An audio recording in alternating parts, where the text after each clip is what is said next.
Good morning বন্ধুরা। আজকে চলে এলাম বিছানা গোছাতে গোছাতে তোমাদের সাথে কথা বলবো।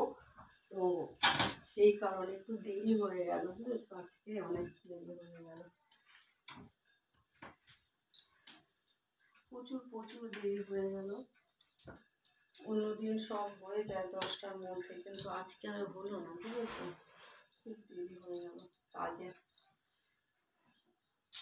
আমার নাইটির কালার দেখো, কাঁথার এই কালারটা, শাড়ির কালারটা এক। এটা আমি বিয়েতে দিয়েছিলাম শাড়িটা। ভাবো বিয়েতে নতুন বউকে কী শাড়ি দিয়েছে।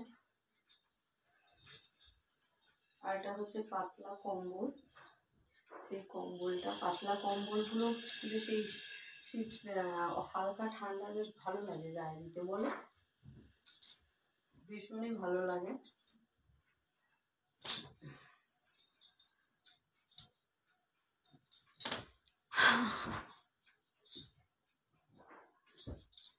তো তোমরা সবাই আমার সাথে থেকো, আমার পাশে থেকো।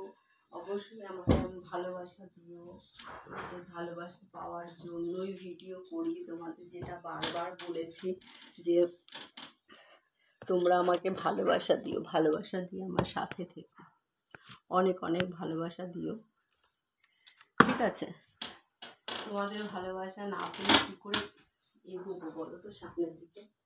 সামনের দিকে এগোতে গেলে তো তোমাদের ভালোবাসা দরকার, তাই না? বলো, ঠিক কিনা? সেটাই বলো, এটাই হচ্ছে ব্যাপার। আবার ওদিকে বেগুন ভাজা বসিয়ে দিয়েছি, দেখতে হবে বেগুন ভাজাটা কি দশা।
দেখো মোটামুটি গোছানো হয়ে গেল, ঠিক আছে?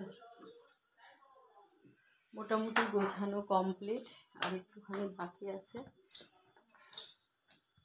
চলো আগে বেগুন ভাজাটা দেখে আসি, নাহলে বেগুন ভাজাটা আবার পুড়ে ছাতু ছাতু হয়ে যায়, ঝামেলা আছে।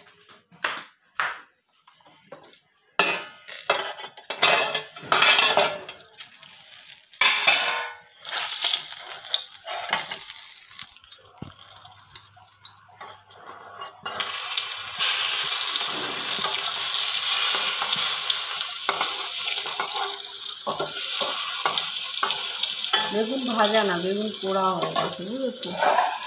বেগুন পোড়া ভালো লাগে না, একদিক গেলে আর একদিক হয় না, আর একদিক গেলে আর একদিক হয় না, বুঝেছো? আজকে বেগুন পোড়া হয়ে গেছে, জানি না দাদা কি বলবে, ভগবান জানে।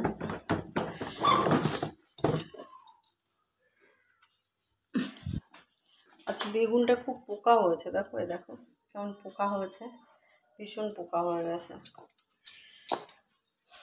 তো যাই হোক, চলো আমি আমার কাজ করে যাই, এইভাবেই কাজ করতে হয়। আর কিছু করার নেই, এইভাবেই আমাকে কাজ করতে হয়, দৌড়ে দৌড়ে।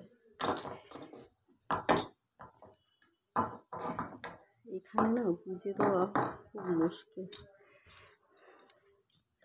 বলো কেমন হয়েছে, বা দেখো কেমন হয়েছে বলো গোছানোটা।